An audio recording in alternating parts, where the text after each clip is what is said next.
Hello friends and welcome to another TNT. It's a beautiful Tuesday morning here in Bangkok, and despite the predictions of rain, well, it looks like we're going to have a fairly clear day here in the capital city of Thailand. Just going to start today's program before we get into the main news and articles talking about masks. Now, I was moving around a lot of Bangkok yesterday, going all the way down to the river, visiting a few different shops and shopping centres. I just wanted to talk about masks. People are wearing their masks in Bangkok pretty much everywhere. You can see here, this is at the Asok BTS station or around that area, and you can see that, well, everyone is still wearing their masks. Now, I'm not wearing my mask. I'm trying to, I suppose, do exactly what the government are allowing me to do and not wear my mask in outdoor public places. But the Thais still are. So I suppose my only suggestion is that if you are in Thailand and you're wanting to move around, just keep a mask with you. By all means, take your mask off. That is the law.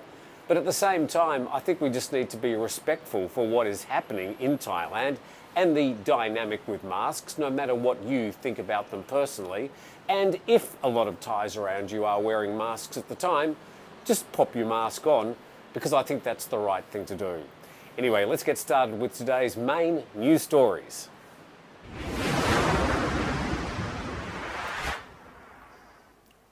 And here we are once again in Studio 2. Thanks for joining us here in Bangkok. I'll be here for the next few days. And if you do get a moment, just subscribe to the channel. That would be much appreciated.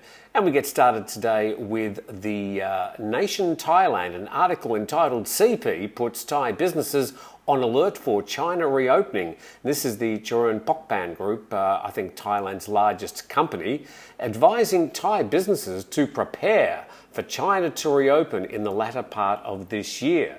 Now, what does that mean? Well, it's talking about trade and the fact that Chinese people will apparently start spending more on Thai products, and also, I suppose the suggestion there is that Chinese people will start travelling more as well.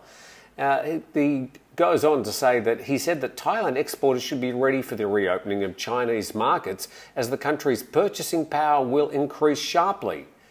I'm not sure why, because the 1.3 or 1.4 billion Chinese have had to be eating over the past 2.5 years, pandemic or otherwise.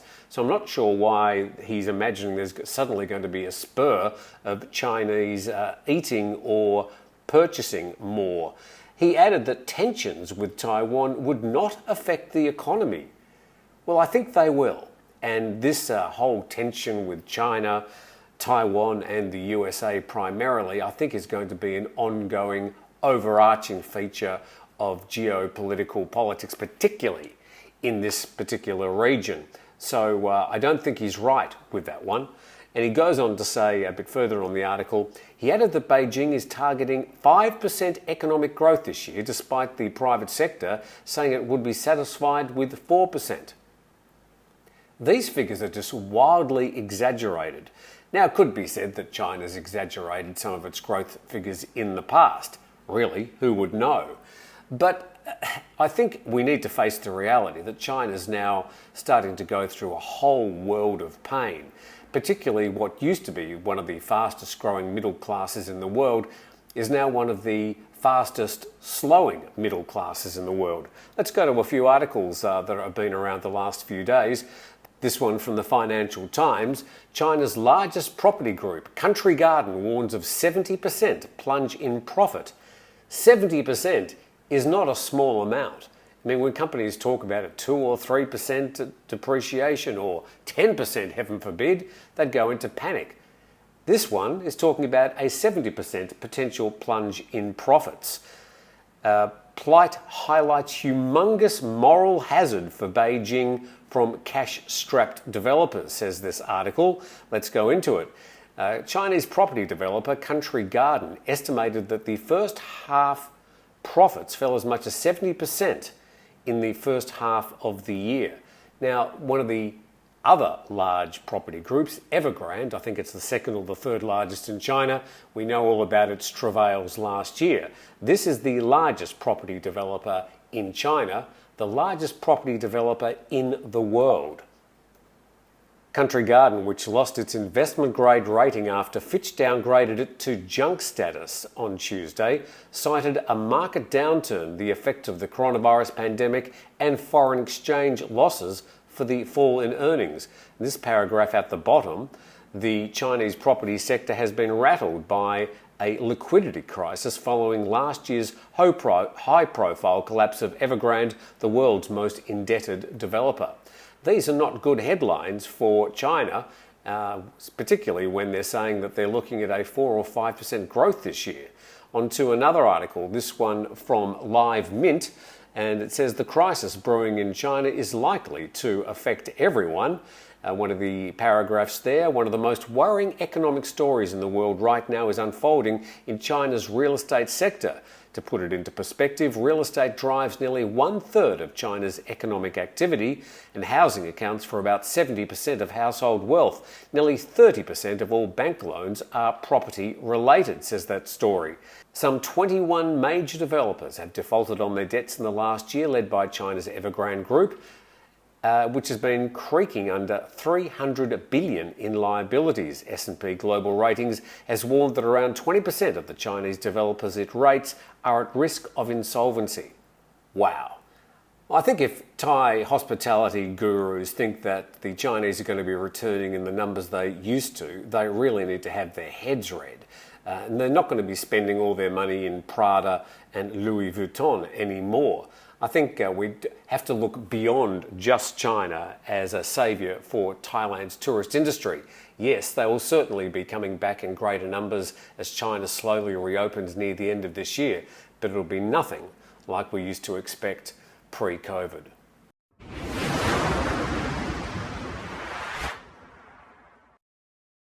You're watching TNT. Just a very quick side note before we head on to our next story here. This also in the same article saying that hundreds of thousands of citizens in China are banding together and refusing to repay their home loans on delayed housing projects. ANZ research estimates that these boycotts could affect about $222 billion worth of loans. Wow, big trouble in China. And of course, we'll do our best to keep you up to date with all the big stories and milestones coming from the world's second largest economy. To our next story now, and back to home, talking about car rental and bike rental. Now, a lot of people, they come to Thailand and they think I'll go and rent a car or I'll go and get a motorbike. Used to trot on down to your local or even your hotel, might have a few motorbikes to spare. You show them your passport and they give you the keys and off you go. Well, the problem is if you have an accident, there's a lot of problems coming your way. Legally, you are meant to have an international driver's license as well as a copy of your actual license from your country.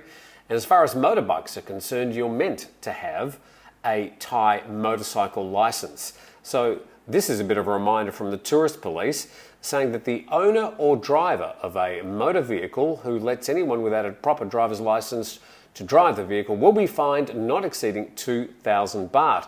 And then further down, driving without the valid driver's license shall be imprisonment, this is the penalty, not exceeding 1 month, or you'll be fined not exceeding 1,000 baht or both. So this announcement came out the other day, and the Thai police saying they're going to crack down on international people, foreigners who are driving around Thailand without the right licenses. Now, it is enforced from time to time. The laws have been there all the time. So are they going to be enforced more in the future? We're yet to see. So the rule is that you do need to have an international driver's license as well as the license from the original country. And if you're on a motorbike, you should be driving around on a Thai motorbike license, which I think is a very difficult thing to get for foreigners who have just dropped in for 7 to 10 days with a quick trip to Pattaya or Patong. But anyway, that is the rules. Now, speaking of transport, Calsod English on their Facebook page, 40 new electric buses were introduced for Bangkok commuters last weekend from a new private contractor. As many as 153 new EV buses will eventually be replacing the old buses in the near future. And it says that the vehicles can run about 280 kilometres after being charged for 100 minutes. Well, I suppose you've got to imagine, like all boasts from electric car makers, electric vehicle makers, that they're probably exaggerated figures. But good to see that Thailand might be moving towards anything but those horrible red buses, which don't usually have windows, or which belch out black smoke at the back of them, and standing on the side of the road, coughing. It's awful. But it looks like we might see some new electric buses, and if you do see some around, snap a photo and send it to us, because that would be quite interesting.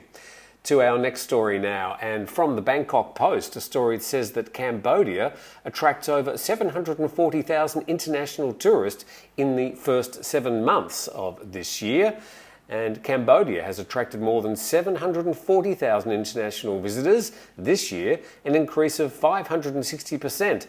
Well, I mean, comparing anything to last year or the year before is just a silly thing to do, but good to see that Cambodia is starting to get some traffic, some tourist traffic coming back through it, remembering that it did open up a little bit earlier than Thailand in regards to reducing its restrictions on the way that tourists could arrive. The article goes on to say that 1 million international tourists in 2022 is the target, much higher than the last couple of years. Now, in the pre-pandemic era, Cambodia welcomed 6.6 million international tourists in 2019, generating some 4.9 billion in revenue. And that would be, I suppose, compared to Thailand, which had nearly 40 million tourists arriving in 2019. But good to see that Cambodia is getting back on its feet.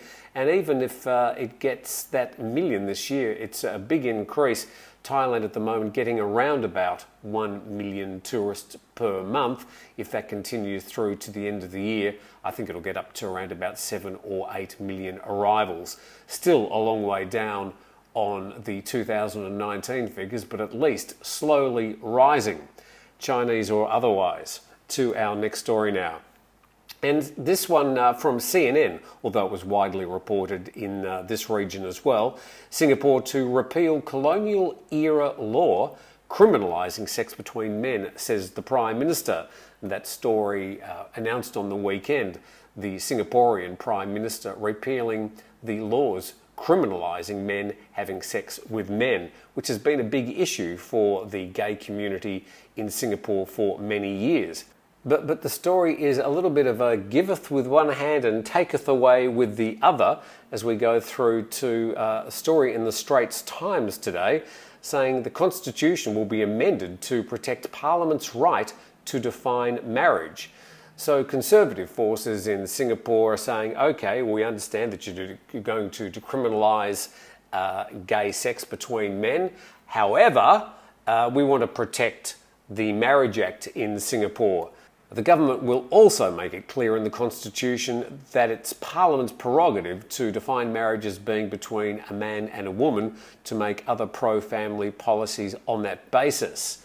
And that the gentleman, the spokesman, said the move will stave off legal challenges on the definition of marriage.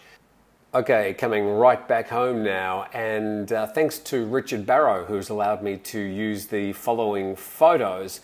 This is a long time coming, some 13 years it's taken to get this particular place open, and it's the Samut Prakan observation tower. Samut Prakan is sort of southeast of central Bangkok.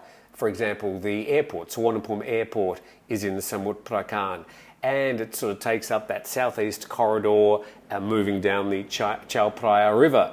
And indeed, they have opened the observation tower yesterday. And thanks very much to Richard Barrow for these photos.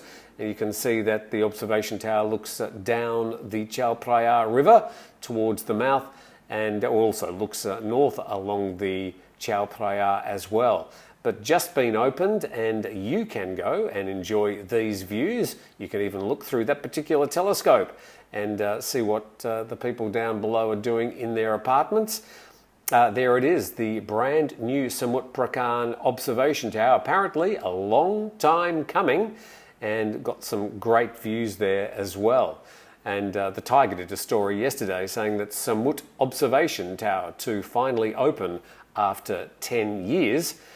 Richard Barrow in his Facebook page, Richard Barrow in Thailand, saying that yesterday was the opening of the 179 metre high Samut Prakan Learning Park and Tower.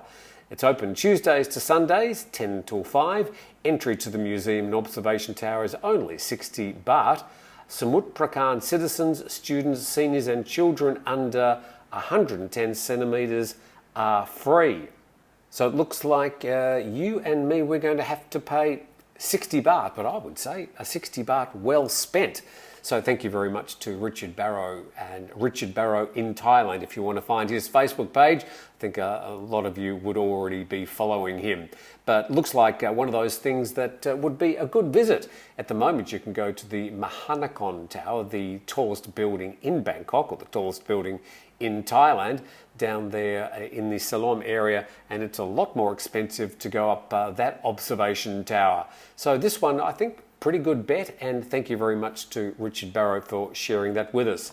And with that, I would like to say thank you very much for joining us today with another TNT, as we had a quick whip around some of the major stories in Thailand and the region.